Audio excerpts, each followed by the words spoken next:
You know him as a guy who hacked Yahoo, AOL, Time Warner, MCI, WorldCom, Microsoft, and very famously the New York Times. And that's just a few of his hacks.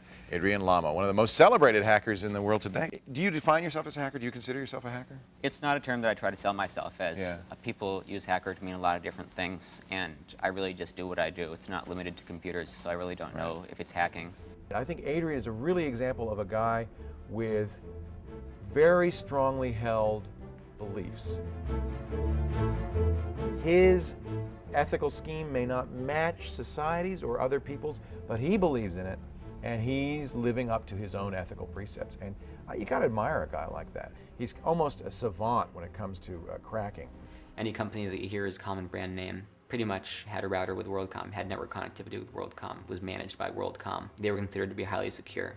They managed traffic for individual bank branches, potentially even for ATM devices.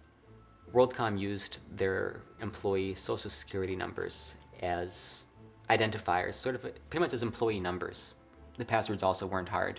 Some of them had random alphanumeric passwords, but some of the companies that you do business with every day had passwords that were simple dictionary words, names of animals. Here you have companies that on one hand have paid millions of dollars for this network infrastructure, and they can't even be bothered to think of a good password.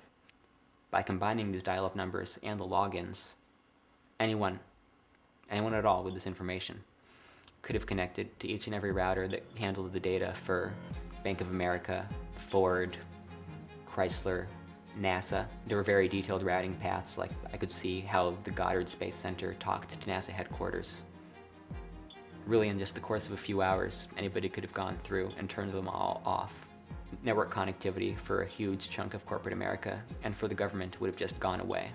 Anybody thinking about it should be scared by the possibility of just how vulnerable it was to anybody that could have used that information. You didn't need to be a programmer. You didn't have to be a technical wizard.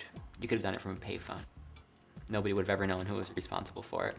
And he would find the flaws and notify the companies that had the flaws, in line with a lot of other hackers. They have this journal 2600. They all promote, we've got to be ethical hackers. You're going to be on our bad side if you go out and abuse this the wrong way, which means being destructive, or if you're going to use it for your own personal gain to make profits and all that.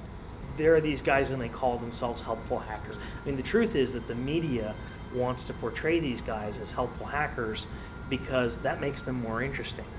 Because the media doesn't have a very good story if they go and say, well, there's this borderline sociopath, Adrian Lamo, who breaks into these corporations in order to professionally humiliate the people who are responsible for managing the networks, and then for some reason he expects us to thank him for that. Do you consider yourself on a mission to get these companies to realize that they have poor security? I don't consider it my responsibility to reform security in the world as we know it. I think, if anything, I'm on a mission to be in the right place at the right time. Most hackers, when they're trying to hack into something, they'll have all kinds of programs that they run. There's things that are called exploits.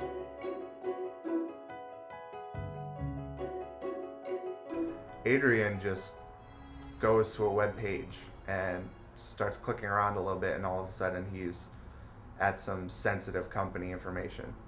I mean, just the fact that he uses a web browser, just from Kinko's. I've never seen him use anything other than just a web browser. Adrian never damaged any company that he had any dealings with. I mean, he never asked for money, never asked for anything.